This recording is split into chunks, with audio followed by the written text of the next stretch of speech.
के युद्ध के समय अर्जुन का रथ जलकर राख क्यों हो गया था और क्या वजह थी कि श्री कृष्ण ने अर्जुन को रथ से पहले उतरने को कहा, और आखिर क्या सच में श्री कृष्ण कर्ण की मौत पर रोए थे। आज इन्हीं सब सवालों का जवाब हम आपको इस वीडियो में देंगे, तो वीडियो के अंत तक जरूर बने रहे क्योंकि रहस्यों का जो राज है वो खुलना जरूरी है और हमें पता है कि आप भी चाहते हैं कि इन रहस्यों का राज आज खुलना ही चाहिए।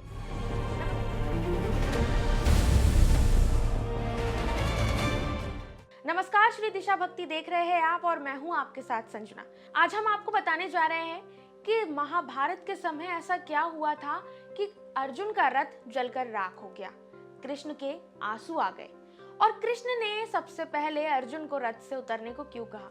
ये 3 सवाल जो सभी के मन में चलते हैं, लेकिन ये उस प्रसंग का राज है जिसको हम अनसुना कर देते हैं या अनदेखा कर देते हैं। तो बने रहिए, हम आपको बताते हैं आखिर क्या हुआ था। 18 दिन तक चला महाभारत का भयंकर युद्ध। कुरुक्षेत्र की धरती रक्त से लाल हो चुकी थी। अंततः पांडवों को विजय मिली। अर्जुन अपने सारथी भगवान श्री कृष्ण के साथ शिविर की ओर लौट रहे थे और ये वही दिव्य रथ था जिस पर ध्वज में स्वयं हनुमान जी विराजमान थे। लेकिन तभी कुछ ऐसा हुआ जिसे देखकर अर्जुन हैरान रह गए। जैसे ही वे शिविर पहुंचे, भगवान श्री कृष्ण ने अर्जुन से कहा, पार्थ पहले तुम उतरो। ये बात अजीब थी क्योंकि नियम ये था कि पहले सारथी उतरता है फिर योद्धा, लेकिन अर्जुन ने बिना प्रश्न किए ही आज्ञा मान ली और फिर श्री कृष्ण ने ध्वज पर विराजमान हनुमान से भी प्रस्थान करने को कहा। जैसे ही हनुमान जी अदृश्य हुए और श्री कृष्ण ने रथ से अपने चरण नीचे रखे और देखते ही देखते अचानक पूरा रथ भयंकर अग्नि में घिर गया और कुछ ही क्षणों में वह दिव्य रथ राख बन चुका था, जिसे देखकर अर्जुन आश्चर्यचकित रह गए और कहा, हे केशव, ये क्या हुआ। श्री कृष्ण मुस्कुराए और बोले, पार्थ, ये रथ तो बहुत पहले ही जल चुका था। महाभारत के अनुसार युद्ध के दौरान भीष्म, द्रोण और कर्ण जैसे महारथियों ने अर्जुन के रथ पर कई दिव्य शस्त्र चलाए। विशेषकर कर्ण का नागास्त्र और भीष्म के घातक अस्त्रों ने रथ की आयु समाप्त कर दी थी। वह रथ वास्तव में उसी समय भस्म हो जाना चाहिए था, लेकिन क्यों नहीं हुआ? क्योंकि उस रथ पर स्वयं श्री कृष्ण बैठे थे और ध्वज पर हनुमान जी का दिव्य प्रभाव था।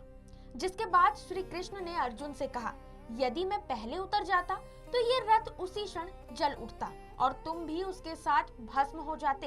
ये केवल एक रथ नहीं था, ये प्रतीक था ईश्वर की कृपा का। जब तक भगवान साथ है तब तक मृत्यु भी प्रतीक्षा करती है।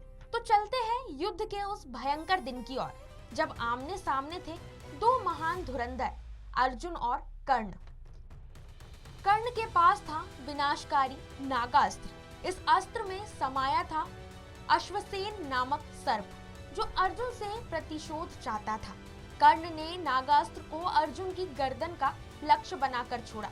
वह बाण साक्षात मृत्यु बनकर बढ़ ही रहा था, लेकिन उसी क्षण श्री कृष्ण ने अपने पैर के अंगूठे से रथ को धरती में दबा दिया और रथ 5 अंगुल नीचे धंस गया। नागास्त्र अर्जुन का मुकुट उड़ाता हुआ निकल गया, पर उनके प्राण बच गए। सोचिए, अगर वह रथ नीचे न धंसता तो क्या होता। यही कारण था कि युद्ध के अंत तक वह रथ दिव्य संरक्षण में था।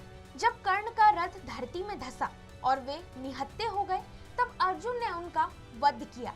विजय का शंखनाद हुआ, लेकिन श्री कृष्ण शांत थे। वे जानते थे कि कर्ण कुंती का ज्येष्ठ पुत्र था, दानवीर था, मित्रता का सच्चा पालन करने वाला था और कथा के अनुसार अंतिम क्षणों में कर्ण ने अपने रक्त से सने दांत तक दान कर दिए थे। और उसी समय श्री कृष्ण की आंखें नम हो गई और उन्होंने कहा, आज केवल एक योद्धा नहीं हारा, इस संसार ने अपना सबसे बड़ा दानी खो दिया। अर्जुन का रथ केवल लकड़ी और धातु का नहीं था, वह प्रतीक था ईश्वर की कृपा का, धर्म की रक्षा का और इस सत्य का कि जब तक भगवान साथ है तब तक कोई दिव्य शस्त्र हानि नहीं पहुंचा सकता। लेकिन जैसे ही भगवान साथ छोड़ते हैं, भौतिक शक्ति राख बन जाती है। महाभारत हमें यही सिखाता है कि शक्ति से बढ़कर है धर्म और धर्म से बढ़कर और महत्वपूर्ण है ईश्वर पर विश्वास। अगर आपको भी ये जानकारी अच्छी लगे और महाभारत से जुड़े कई रहस्य आप जानना चाहते हैं तो वीडियो को शेयर कर दीजिए और चैनल को सब्सक्राइब करना ना भूलें, ताकि ऐसी ही और जानकारी हम आप तक पहुंचाते रहे। नमस्कार।